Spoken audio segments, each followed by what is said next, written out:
Craig, was that your best performance of the season, do you think? Be close to it, yeah. I think the game up in Brisbane was really, really strong. Actually probably had similarities in tonight with good pressure and the way we defended the ground. I think we kept the Brisbane to similar score line.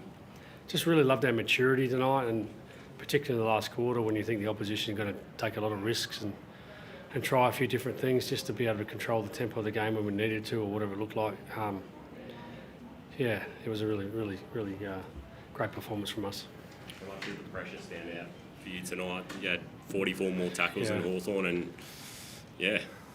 apparently that's the highest differential we've ever had at our footy club, in the history of our footy club. So we're really proud of that. We celebrated that.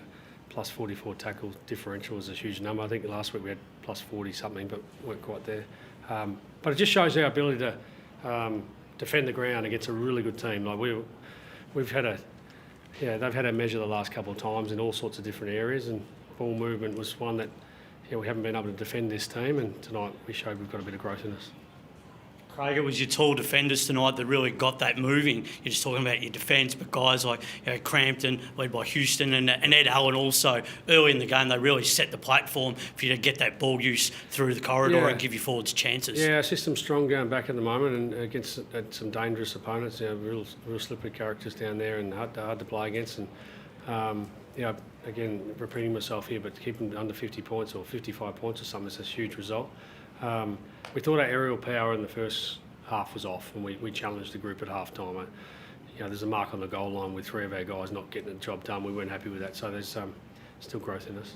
And the tackling pressure up forward, the statistic really showed that you had real intent to tackle and really put pressure on the Hawks' defence to turn the ball over and generate into scoreboard pressure. Yeah, and again, the Hawks are hard to play against, and Sam's a terrific coach and throws a few different things at you. We had to deal with the +1 against at one stage, and they tried to do a few other things. They tried to move the ball a bit differently at times. That's why I think the maturity of our group, I say that word again, because I just think our ability to look at what's coming and then adapt and evolve and then still get the game how we want it to look was a really good performance. What about the efficiency, Craig, with ball in hand? It felt like you guys were moving the ball as well as you ever have. I think you had 13 scoring shots from 20 inside 50s or something in the first quarter or first half. Yeah, it's been a good trend.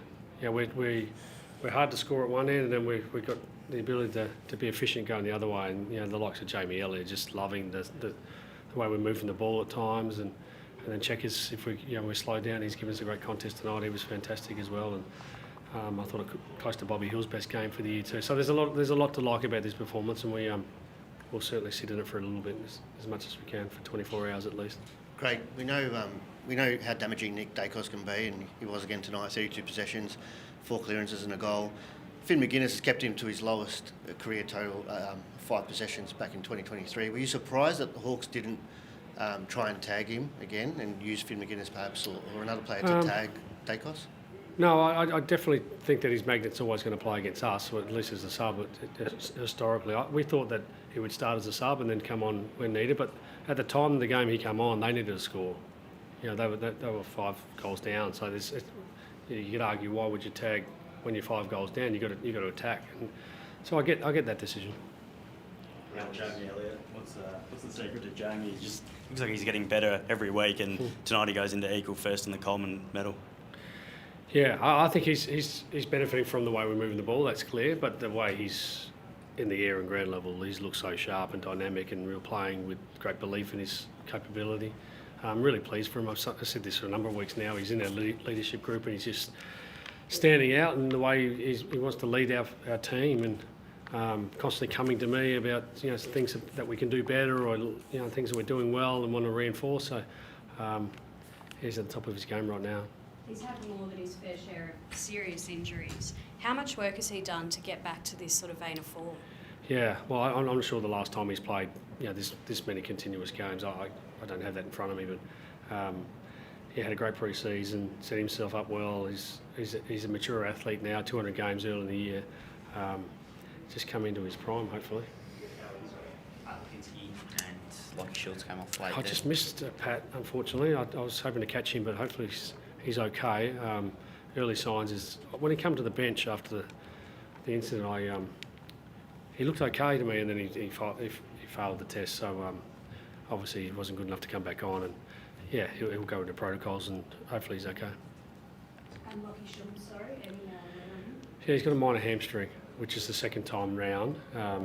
Not major, minor, but still, I think we've got 10 days into Melbourne and then a bye, and but I think we'll be a bit cautious with Lockie. He's had a bit of time out now, and he's an important part of what we're doing, so we make sure we get that right.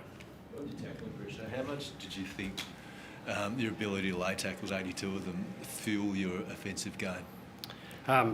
It's a part of the game we were hoping to bring to life, and it's hard when the opposition try to take uncontested marks, which they've done that really well against us in the past. So our system through, Ruffy's done an enormous job on our system in the pre-season, and the way we want to defend the ground and take some marks away where we, at times we didn't have to take them all away. He's never going to do that. They chip back 30, 40 metres, but you can't put pressure on them if they get the ball in the hand. And we're determined tonight to try to get a little bit of that uncontested mark game out, so we could put some pressure in the game. Dan Houston, tell me his thoughts on tonight. How much is that the best game that he's played for this footy club? Yeah, he's getting better every week, which is a pleasing thing, isn't it? We're in a good place, but we're well aware there's a long way to go.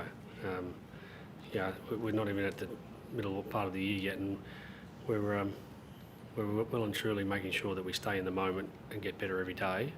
And you come to work on Monday again, and you'll see us trying to strive to be better. And he's certainly one of those players that can take us to another place, hopefully. Actually, we're not training Monday. Come watch Tuesday. How do you compare this year right now, Craig, to 2023? I'm sure you don't want to be looking backwards, but is there a similar feeling in the air? Because you guys just look like you're the premier team at the moment. No, it's very different. Yeah, we're a different version. I've been saying that right from the start. We're different personnel. I think, again, we look different tonight, and I think you'd see that. Our fans would see that. We've had games in the past where we'd get 5 goals up, and then all of a sudden we're in a cliffhanger again. We're hanging on for dear life, and this group's got a maturity now to change that narrative, and it's a much better place to live for now. You mentioned the 10-day break. How are you going to handle this time between games? Yeah, we'll give a couple of extra days off over the weekend and into Monday, and then just business as usual. Yeah, we've got a big MMD ground that we want to celebrate and respect, and business as usual. We've got the VFL play tomorrow, so looking forward to seeing a couple of our new debutants. We drafted mid-season, put on the jumper for the first time, so excited for that. Is it a change in mindset that when you're in front by 4 or 5 goals to try and destroy the opposition rather than sort of playing the tempo that preserve the energy and sort of play the way you need to just to win the game? I just think we have a more mature look at the game from our players, being able to just stay predictable to each other in offence and defence, and they'll be ready for what the opposition give us. It's a challenging game to stay 4 goals up at this competition. It really is, and we lived that all last year. Just a maturity to stay the system and don't stray, and then ideally cover what's coming. Just back on the Lipinski incident, what do you make of the incident with Lloyd Meek? I'm going to have to refrain from speaking because I saw it on the replay up on the scoreboard, but I didn't quite catch all of it, so I'm going to go watch it now, and I'll have an opinion on Tuesday. With Lipinski and Schultz out, are there any particular players that you might be looking at bringing in to the side? Well, Dan Mistay might be touch and go. He's close. Young Will Hayes is playing in the VFL tomorrow. He played last week. Oleg Markov, these guys come in contention. They've got a little bit of depth there that guys have had a little taste, and I'm sure they're hungry for another opportunity. Thank you, guys.